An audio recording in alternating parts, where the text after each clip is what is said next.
voilà le résultat. Voilà encore les Miss qui font parler d'elles. waaye nag man dama bëgg a wax ni bu leen kenn condamné ay victimes lañu parce que affaire concours Miss yi c'est devenu, et Jamra l'a toujours dit, la porte ouverte à la prostitution de luxe, une porte ouverte au proxénétisme. Déposé nañu plainte nag suñu avocat maître Moussa Sarr dana ko topp loolu affaire Miss yi la woon waaye mu ngi ni preuve amaat que Miss yaa ngi occupé le premier plan ci scandale bi 11 Miss.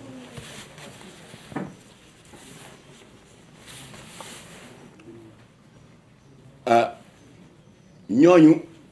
en réalité influenceuses yeeg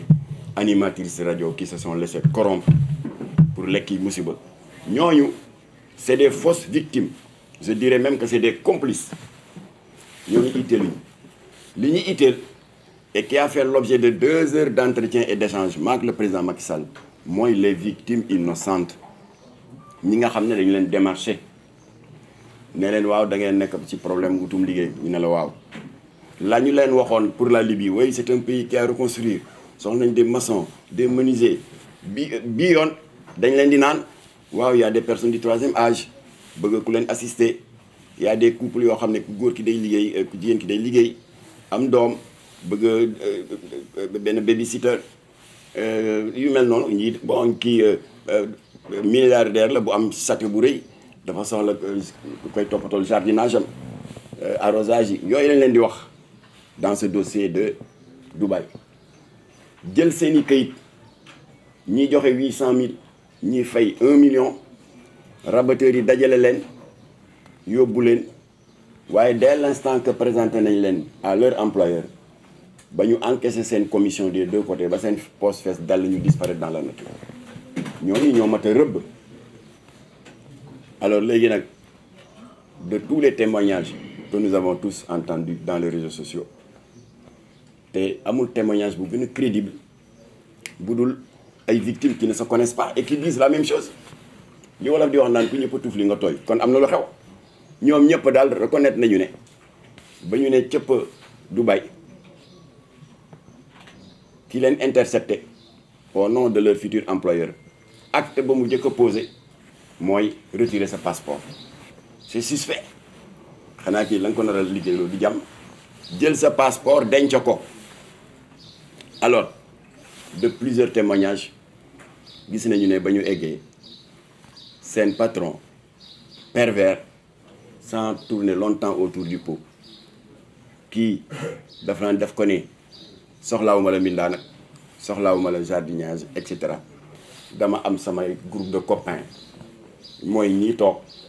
parce que ba ndaw si ne jamet ci salle bi loolu dafa fekk voilà pour que daal ñun dañuy baaxoo di def partouze mooy des accouplements en groupe ndaw sa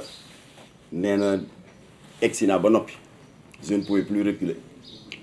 te ñu ngi ma tegal en liquide une somme de $10 000 muy 5 millions gars yi tëddee ko en groupe nee na j'ai saigné de partout presque xaw naa xëm. yeneen témoignage ay milliardaires pervers et obsédés sexuels li leen itteel c'est la contemplation d'un acte de zoophilie ne ko man day dama am benn berger allemand mooy punkalum xaj yooyu léegi dama bëgg daal di ko seetaan muy bëgg kon daal soo bëggee $20 000 a ngi nii pour nga tëdd ak moom $20 000 c'est 10 millions de francs CFA. ainsi de suite bi nga xamee nag moo gën a jéggi dayoo et qui a fait l'objet d'une enquête pointue de vos confrères de C8 qui est une télévision française spécialisée dans les problèmes de société ñu invité fa benn boroom xam-xam ci laa doog a comprendre ampleur bi scandalu Dubaï bi jur te am un aspect de traitement dégradant et inhumain ci laa ko doog a comprendre. Alors boroom xam-xam bi nee na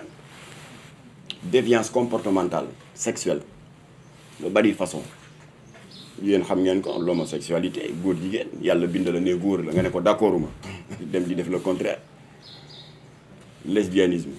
déviance comportementale la zoophilie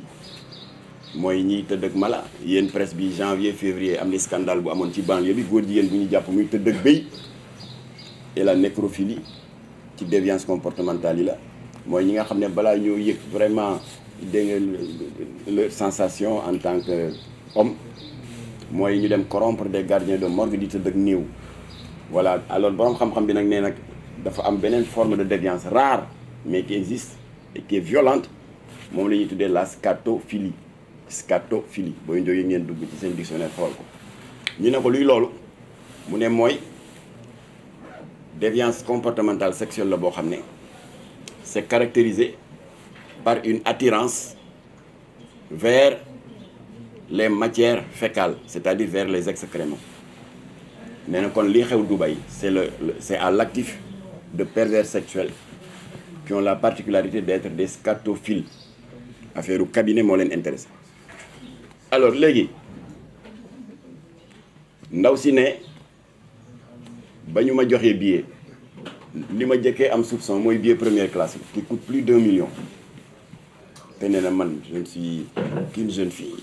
góorgóorlu naa ba am sama bac anglais te dégg naa foofu dañ ko fa soxla te rabatteur bi ma démarché loolu la ma doon wax waaye première surprise mooy billet première classe mu ne deuxième surprise ba ma eggee benn ngandam Cadillac yi homme d'affaires yi milliardaires yi yor ñu ne moo ma jël si ak chauffeur yóbbu ma ci hôtel de luxe yi gën a luxe ca Dubaï chauffeur bi nag yëkkati benn carte de crédit nekki patron bi sa rendez-vous ak moom suba la mais en attendant jox na la benn carte de crédit parce que y a de grands magasins de luxe kenn du fay en liquide foofu pas tous les magasins mais certains magasins de luxe da ngay fay par carte de crédit mu ne ko carte de crédit baa ngi nii tey sa bésu shopping la parce que sa rendez-vous ak sa patron suba la waaye nag ne vous inquiétez pas c'est un shopping illimité c'est-à-dire buy naan non li ma jël cher na mu ne jëlal lu la neex ndaw si comme que day commerce day baana aussi jël ay sac en cuir dem ci magasin prêt-à-porter yi jël les plus grandes marques de vêtements sol maalu oto bi ak ci ginnaaw ba mu fees ba amatul fu mu def ay yére alors chauffeur bi daal di koy yóbbu mu dal ci hôtelam nee na c'était la première fois ba ma eggee hôtel ba ca laa am communication téléphonique ak waa ji ma embauché waaw na nga def dal nga ci jàmm waaw egsi naa ci jàmm bon voilà suba la suñu rendez-vous bi mbaa fàttewoo ko mu ne ko non en tout cas maa ngi lay remercier maa ngi lay nangam ma ne ko tey nga dee de boo xamoon li lay xaar effectivement le lendemain chauffeur ba jël si ko ba mu ñëwee waa ji était seul dans son salon célibataire la milliardaire bien habillé waaye boo leen gisee ak seen jàllaba yu rafet yeeg égal yu ñuul yi ndeysaan da ngay defee ne ay sëtu yonent bi lañ c'est des vrais pervers sexuels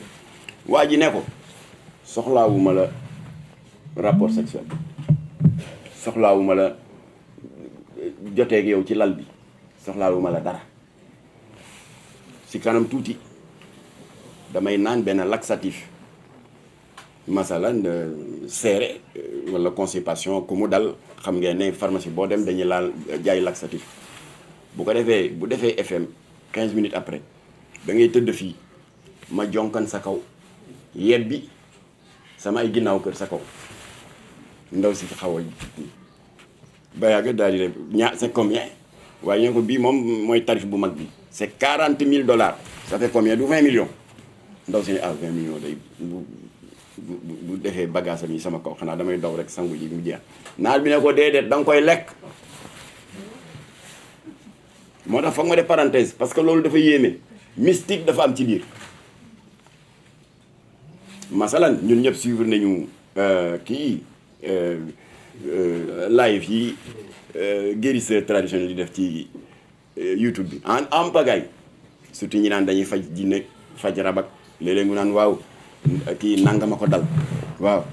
ay faru rab jëkkër ji ñëw dem ku ko bëgg a takk jabar daw te pourtant ku taaru la jinne rek la daal di def kii bi en direct du ma tudd ay tur parce que vous les connaissez waaw gis nga de ndaw saa nga yuuxu waaye du moom jinne ja nekk ci biir mooy yuuxu ndax yii may tari moo koy lakk jinne ja wàcc na jóge na ca bopp ba mu nga ca put bi mu ngi ci biir bi gis nga mu ngay yëngatu mu ngay agité wu wàcc na mu ngi ca oom yi mu ngay génn mu nga ca baaraamu déy ba génn na jeex na. Elle va dormir peut-être 1 heure de temps waaye bu paree alors mën ngeen ko yóbboo rab bi dana tàggoog moom. waaye am na yeneen mën yu def yu gën a garaaw am na ci koo xam ne dafa jël li tax ma def parenthèse bi pour ngeen xam lan moo waral ñu tëral nit di ko cabinet ci loo xam ne c'est un non-sens apparemment. alors keneen ki ne daf ma seet si diw daf ma seet si nee na daal addunaam dafa jaxasoo ay cat daf ko topp ci gàttal dama projet bu ma dugg mu yàqu fu ma dëgg ma ne takk jabar bu ñu demee ba dara des suñu formalité yi du ma xam lu ko yàq. alors ba mu ko seetsee maamën bi ne ko da nga foog ñu tàggale la ak yi nekk ci yow yëpp ay def ay cat ak yëpp daal di ko expliquer ne ko da ngay sangu jaana ba ci paan parce que ndox ma dama ko soxla ndox bi ngay sangoo du ndoxu robinet man maa la koy jox am na lu ma ci jàng boo ko defee ma jox ma ndox mi mu def ko ba noppi jox waa ji ndox mi maamën bi jël ko nee ko nag yi la sonn lan yëpp wàcc na say cat say musiba say yëpp wàcc na yi la doon gàllankoor ci àdduna yëpp wàcc na waaye nag foog mu am koo xam ne moo koy dékku si dañu jël benn bëy yeew ko 1 litre de ndox boobule xool ko bëy bi yuuxu 1 litre et quelque ba mu jeex ñu rey bëy bi def ko nangami sam saraxe ko su ko defee waaja ay musibaam ay catam ak yëpp ànd naag sarax si dem. Seydina Mohamed sallallahu alayhi wa sallam bi ko yàlla joxee pour mission c'est une longue histoire le pacte de Oudeybiya dama koy tënk en 2 phrases mission principale ba mu ko dénkoon mag mooy mu jeexal bokkaale ak xërëm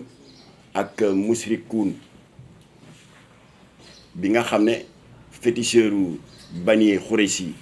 ñoo ko baaxe woon moo tax Kaaba ga on semble souvent l'oublier ni sama maamu lébu ceddo yi daan def ami xamb ak i samp ak i tuur Kaaba gi xamb la woon 360 jër père de famille bu jóg am say sàkkuteef dañ lay wax rab bi kay toppatoo nga ñëw def yi ngay def dem bu dee sa doom nga bëgg a maye jabar pour sëy bi barkeel bu dee tool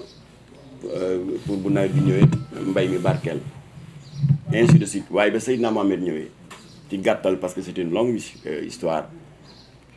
rajaxe na xamba yi setal kaaba gi suratul ixlaas daal di wàcc la sourate de l'unicité de Dieu xul waxal allahu ahad yàlla kenn la allahu samad lam yalid walam yulat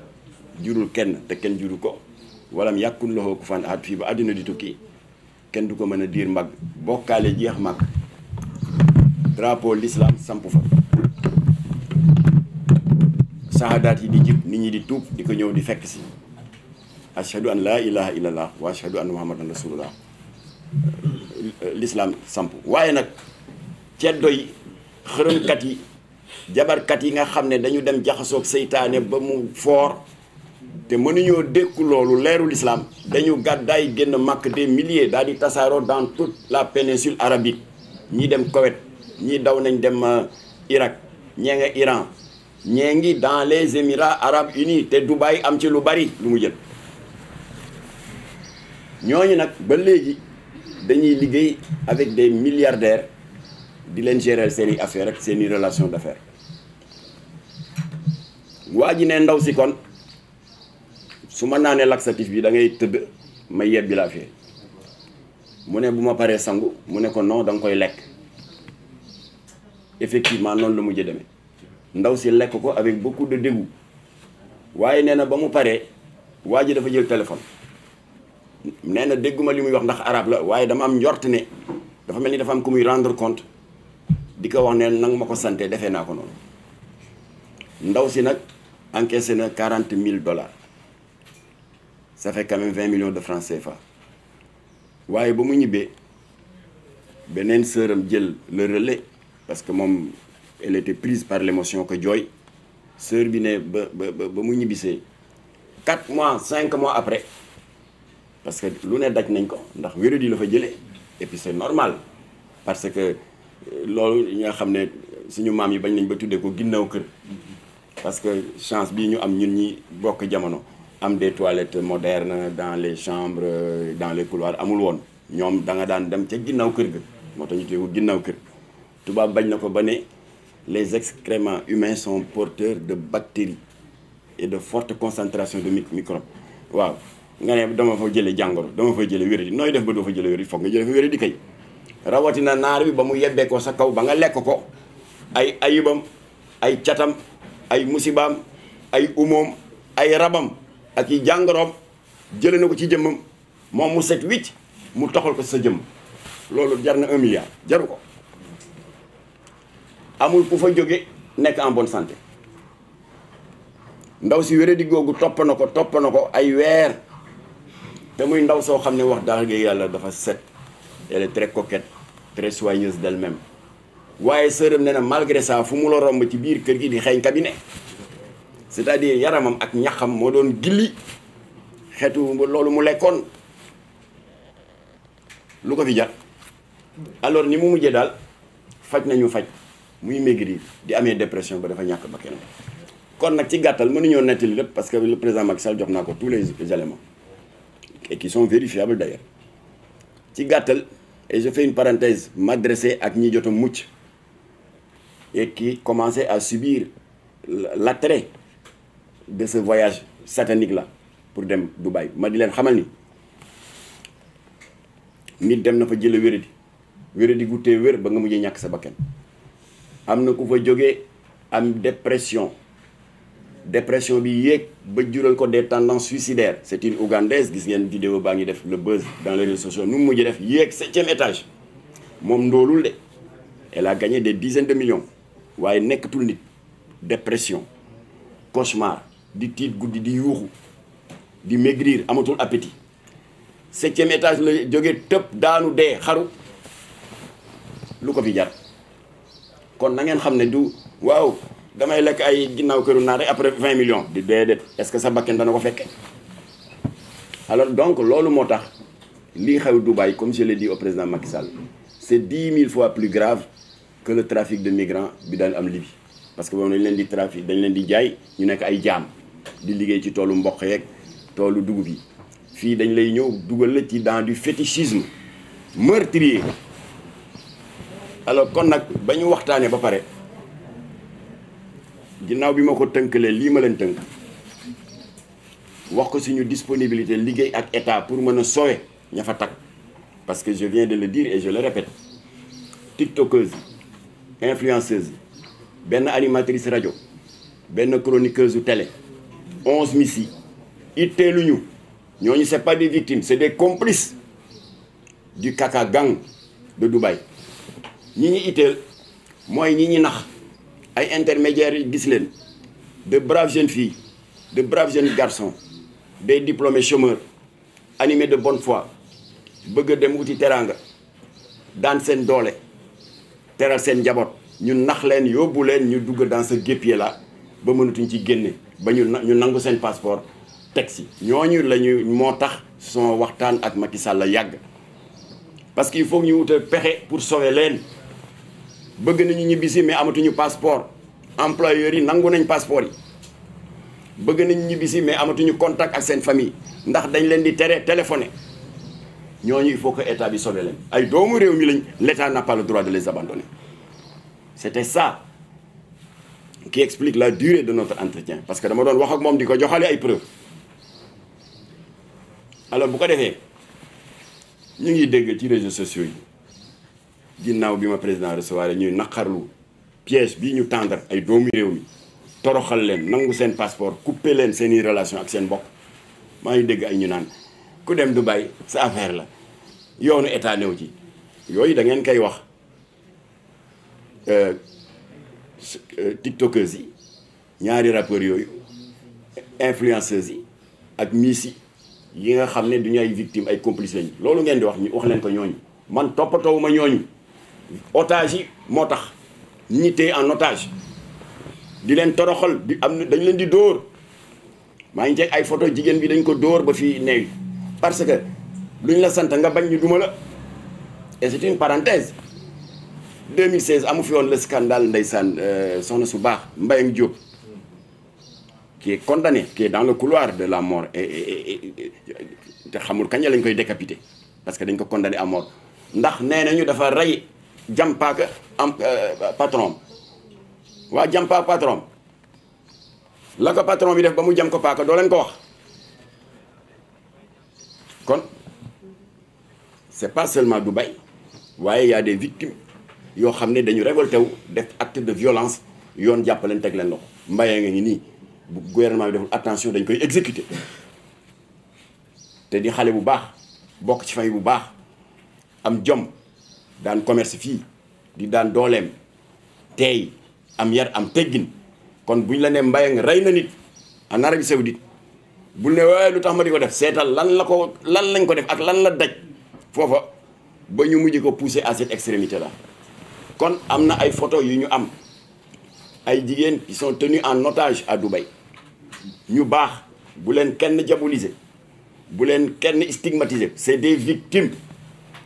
waxuma mii si ñàkk jom ya fa dem ñii c'est des victimes dañ leen tendre piège promettre leen monts et merveilles ndekete ñu nga jëm safara ñooñu il faut les sauver waxtaan naa ci ak président bu yaatu mu am ñu ne nag yoonu état nekku ci